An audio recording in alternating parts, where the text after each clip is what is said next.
Assalamualaikum warahmatullahi wabarakatuh.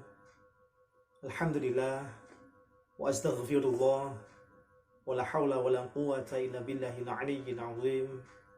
Rabbi shrah li sadri wa yassir li amri wahlul 'uqdatam min lisani yafqahu qawli. Amma ba'd.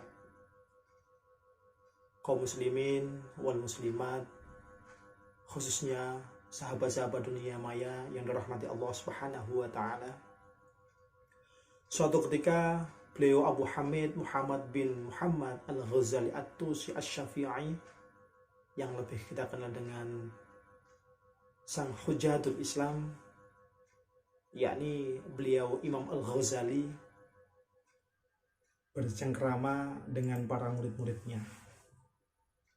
Lantas beliau Imam Al-Ghazali bertanya kepada murid-muridnya, "Hai murid, dalam dunia ini apa yang paling dekat pada diri kita?"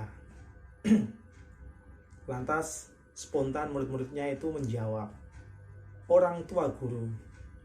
Ada yang menjawab, "Oh, tidak orang tua, tapi saudara kita." Ada yang menjawab, "Bukan, tapi sahabat atau kawan-kawan kita semuanya."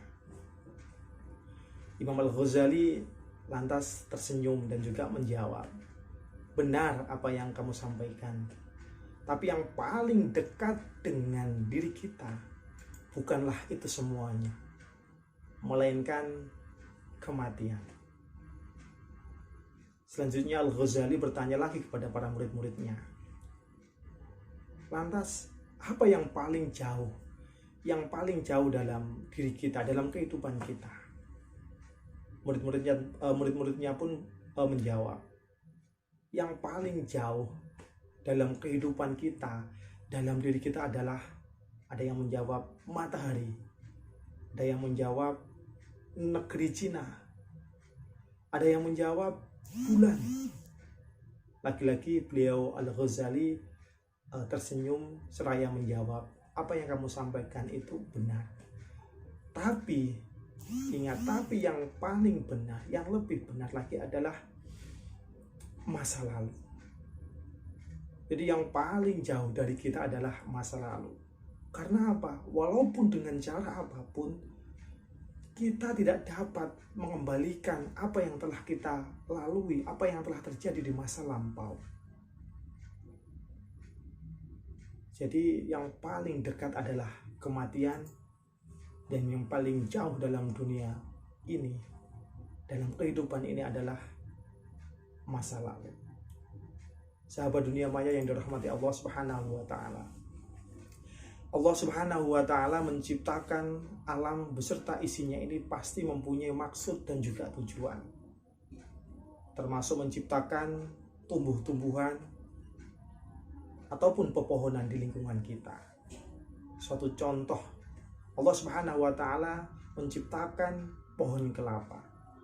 Kenapa yang saya contohkan adalah pohon kelapa? Karena adalah salah satu daripada beberapa pohon yang ada di lingkungan kita yang multifungsi, yang hampir semuanya dalam mulai dari akar sampai dedaunannya itu bermanfaat. Pohonnya bisa kita gunakan untuk pembangunan rumah, bisa kita gunakan untuk kayu bakar. Buahnya kelapa bisa kita gunakan untuk bumbu masak santan. Kelapa muda kita gunakan untuk minuman, es degan. Bahkan dedaunannya pun kita bisa memanfaatkan. Nah, dari pohon kelapa kita bisa belajar. Karena di dalam pohon kelapa itu mempunyai dua hikmah, mempunyai dua makna kalau menurut saya. Yang pertama adalah nilai manfaat itu tersendiri. Tadi sudah saya sampaikan, kayunya, buahnya, daunnya, bahkan akarnya bisa dimanfaatkan untuk kehidupan kita dalam sehari-hari. Selanjutnya, ada nilai filosofi yang bisa kita ambil dari pohon kelapa tersebut. Orang Jawa mengatakan bahwasanya sebelum pohon kelapa yang kita manfaatkan untuk santan itu bisa diolah, didahului dengan yang namanya buah yang paling kecil-kecil adalah manggar, kalau istilah Jawa, manggar. Agak besar sedikit namanya adalah bluluk. Ya, bluluk itu orang Jawa mengatakan seperti itu. Atasnya lagi ada yang namanya cengkir. Atasnya lagi ada yang namanya kelapa muda ataupun istilah orang Jawa degan. Atasnya lagi ada yang namanya kelapa itu tersendiri ataupun kelapa tua yang siap untuk kita gunakan untuk santan. Kita menjumpai di bawah pohon kelapa ada yang namanya bunga kelapa itu tersendiri, manggar itu tadi jatuh. Kita melihat bluluknya, buah kelapa yang masih kecil itu kan ya. Kita juga menjumpai pohon kelapa jatuh itu masih muda atau kelapa muda. Bahkan kita menjumpai pohon kelapa yang sudah tua tapi tidak mau jatuh, tetap di atas ataupun menumpang di dahannya. Apa sih nilai filosofi yang bisa kita ambil dari beberapa peristiwa yang saya sampaikan tadi? Yang pertama adalah terkait dengan umur kita. Kita bisa menjumpai di lingkungan kita. Kita melihat masih balita, anggap saja itu masih dalam taraf blulu itu meninggal dunia. Banyak, ada yang dalam kandungan meninggal dunia. Kita ibaratkan itu adalah manggar yang masih kecil-kecil itu. Mudah-mudi kita ibaratkan nilai filosofi dari yang namanya kelapa muda atau degan itu. Bahkan orang tua di sekeliling kita oleh Allah Subhanahu wa taala masih diberi anugerah yang namanya kesehatan lahir batin. Orang Jawa mengatakan masih gasek, mempunyai spirit, mempunyai semangat. Itu ibaratnya tadi buah kelapa yang sudah tua tapi tidak jatuh-jatuh. Itu adalah sedikit nilai filosofi yang bisa kita ambil dari yang namanya pohon kelapa. Karena apa? Tadi yang paling dekat dengan kita adalah bukan orang tua kita, bukan guru-guru kita, bukan saudara kita, adalah kematian. Allah Subhanahu wa taala berfirman, "Kullu nafsin dha'iqatul maut." Setiap yang mempunyai jiwa akan merasakan kematian. Jikalau Allah sudah menentukan kematian, waktu kematian yang telah ditetapkan oleh Allah, kita tidak bisa menegosiasi untuk memajukan atau memundurkan apa yang telah digariskan oleh Allah Subhanahu wa taala, karena itu adalah hal yang termasuk menjadi salah satu rahasia kehidupan, yakni kematian. Fa idza jaa ajaluhum la yastakhiruna sa'atan wa la yastaqdimun. Kalaupun toh kita sudah tiba waktunya, maka kita tidak bisa mengundurkannya, bahkan mendahulukannya sesaat pun. Kaum muslimin wal muslimat, sahabat dunia maya yang dirahmati Allah Subhanahu wa taala,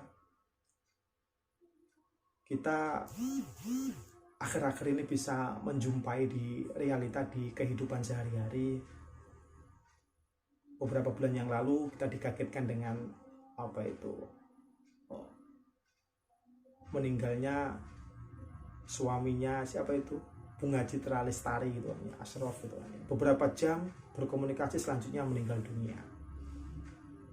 Beberapa minggu yang lalu gitu, masih di bulan puasa seperti ini, sang legendaris gitu, yang mendapatkan gelar Raja Campur Sari gitu, Didi Kempot gitu, meninggal dunia dengan tiba-tiba juga. Padahal malamnya masih bercengkerama, melakukan sederetan kegiatan, ada yang show gitu ada yang melakukan kegiatan bercengkerama dengan teman-temannya. Pagi harinya meninggal dunia. Bahkan kalau sahabat-sahabat semuanya melihat informasi dari salah satu desa di Kabupaten Tulungagung, ketika pas enak-enak musyawarah dalam suatu forum, Allah Subhanahu wa taala memanggil orang tersebut. Nah, ini membuktikan bahwasanya nilai filosofi daripada pohon kelapa itu berlaku.